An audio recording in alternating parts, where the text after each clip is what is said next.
जय श्रीमन नारायण। हम अभी तक कार्तिक मास महात्म के 25 अध्याय सुन चुके हैं।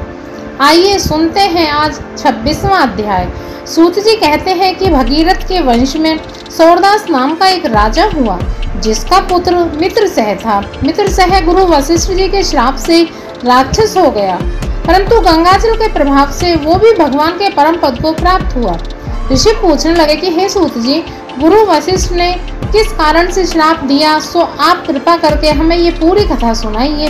तब सूत जी कहने लगे कि हे ऋषियों, एक बार अति धर्मज्ञ राजा सूरदास कुछ साथियों सहित शिकार खेलने के लिए वन में गया। वहां पर अनेक मृगों का शिकार किया। फिर भूखा तथा प्यासा वो राजा दुखी हुआ। राजा नदी के तट पर आया। यहाँ पर उसका पुत्र मित्रसह नित्य नियम करता था। राजा ने रात्रि पर वहीं विश्राम किया। प्रातःकाल होते ही वहां से उठकर फिर शिकार की तलाश में चल पड़ा। कुछ दूर जाकर राजा ने देखा कि पर्वत की कंधार में एक व्याघ्र और व्याघ्रनी मैथुन कर रहे थे। राजा ने उनको देखते ही धनुष पर बाण चढ़ाया और उन पर छोड़ दिया। बाण के लगते ही व्याघ्री घायल होकर वहीं गिर पड़ी और फिर थोड़ी देर बाद वो मर गई। तब व्याघ्र राक्षस का रूप धारण करके बड़े क्रोध में आकर कहने लगा कि हे राजन, तूने मेरे साथ बड़ा अन्याय किया है, इसका बदला मैं तुमसे अवश्य लूंगा। ऐसा कहकर ये राक्षस बहुत दुखी हुआ। उसके बाद राजा ने अपनी नगरी में आकर सारा वृतांत अपने मंत्रियों को कहा। कुछ समय बीतने पर राजा सूरदास ने मुनियों को बुलाकर अश्वमेध यज्ञ किया और गुरु वशिष्ठ जी ने विधि पूर्वक ब्रह्म आदि देवताओं को हवि देकर यज्ञ समाप्त किया। फिर स्नान करने के लिए नदी के तट पर चले गए। इतने में वही राक्षस, जिसकी राक्षसी को राजा ने वन में मार दिया था, क्रोधित होकर अपना बदला लेने के लिए वहां पर आया और गुरु वशिष्ठ जी को वहां पर ना देख उन्हीं का रूप धारण करके राजा से कहने लगा कि हे राजन, हम मांस खाएंगे, तुम हमारे लिए मांस बनवाओ। हम स्नान करने जा रहे हैं, आप अभी लौट कर आएंगे तो हमें मांस चाहिए। इतना कह करके वो वहां से चला गया। उसके बाद राक्षस ने रसोइये का रूप धारण कर लिया। राजा को मनुष्य का मांस पका कर दिया। जब वास्तविक जो असली वशिष्ठ जी थे वो स्नान करके वापस आए तो राजा ने सोने के थाल में सजा हुआ मांस मिश्रित भोजन उनके आगे परोस दिया।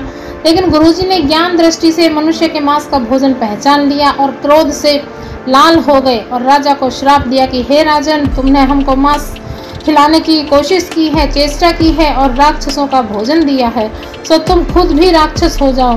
तब राजा ने कहा कि हे गुरुदेव, आपकी आज्ञा से ही मैंने ऐसा भोजन बनवाया है। ये सुनकर वशिष्ठ जी ने ज्ञान दृष्टि से राक्षस द्वारा राजा के छले जाने का संपूर्ण वृतांत जान लिया और राजा को बताया। तब राजा ने भी क्रोधित होकर अंजलि में जल लेकर कहा कि आपने बिना मतलब के अकारण ही मुझको श्राप दिया है, इस कारण मैं भी आपको यही श्राप देता हूँ। जब राजा श्राप देने को तैयार हुआ तो उसकी रानी दमयंती कहने लगी कि आप क्षत्रिय के पुत्र हैं, क्रोध को त्याग दीजिए, जो भोग आपके भाग्य में लिखा है उसको भोगो। जो मनुष्य गुरु से हुंकार तुंकार करता है वो वन में जाकर ब्रह्म राक्षस होता है। स्त्री के वचनों को सुनकर राजा क्रोध त्याग कर विचारने लगा कि अब क्या करना चाहिए। फिर राजा ने उस जल को जो ही अपने पैरों पर डाला तो क्या होता है कि राजा के पैर काले पड़ गए। इसी कारण वो राजा कलमाशाद के नाम से विख्यात हुआ। उसके बाद राजा गुरुजी के चरणों में पड़ गया और क्षमा मांगने लगा। तब वशिष्ठ जी ने कहा कि क्योंकि ये पाप तुमने अनजाने में किया है, इसके श्राप का प्रभाव केवल 12 वर्ष तक रहेगा। उसके बाद तुम अपने असली रूप में आ जाओगे और अनेक वर्ष तक राज्य भोग कर गंगा जल के प्रभाव से ज्ञान प्राप्त करोगे। तब भगवान विष्णु की सेवा करते हुए अनंत काल में परम शांति को प्राप्त हो जाओगे। ये सब कह करके गुरु वशिष्ठ जी अपने आश्रम को चले आए और राजा राक्षसी देह को प्राप्त हो गया। वो भूख प्यास से दुखी हो निर्जन वन में फिरने लगा। वहां से वो अनेक कष्टों को सहन करता हुआ नर्मदा नदी के तट पर पहुंचा और वहां भी पशु पक्षी मनुष्य सर्प आदि खाकर विचरण करने लगा। संयोग से क्या हुआ कि एक दिन नर्मदा नदी के तट पर घूमते हुए स्त्री सहित रमण करते हुए एक मुनि को देखा। भूख से पीड़ित होने पर जैसे व्याघ्र मृग को पकड़ लेता है, उसी प्रकार उसने मुनि को पकड़ लिया। उसकी स्त्री ने जब अपने पति को राक्षस के हाथों में देखा तो वो राक्षस देहधारी राजा के आगे हाथ जोड़कर विनय पूर्वक बोली कि आप मेरे पति को मत मारो। आप वास्तव में राक्षस नहीं हो, वरन सूर्य कुल में उत्पन्न मित्रसेन नामक राजा हो। मेरा पुत्र अभी बालक है, छोटा है, मैं उसका पालन पोषण बिना पति के कैसे कर सकती हूँ। तुम मेरे पति को प्राण दान दे दो, प्राण दान के समान कोई भी दान नहीं होता। उस स्त्री की इस प्रार्थना का उस राक्षस पर कोई प्रभाव नहीं पड़ा और जैसे व्याघ्र एक मृग के बच्चे को पकड़कर खा जाता है, जैसे ही उस मुनि को उस समय अपनी स्त्री के साथ मैथुन कर्म कर रहा था पकड़कर खा गया, तब मुनि की स्त्री ने उसे श्राप दिया कि मैथुन करते हुए तुमने मेरे पति को मारा है, अतः तुम भी मैथुन करोगे तो मृत्यु को प्राप्त हो जाओगे और पुनः राक्षस देह धारण करोगे। ये दो श्राप सुनकर राक्षस देहधारी राजा भी क्रोध में आकर कहने लगा कि हे दुष्टे, तुमने एक अपराध के बदले में 2 श्राप दिए हैं, अतः तुम भी पिशाचनी होकर इस वन में फिरती रहोगी।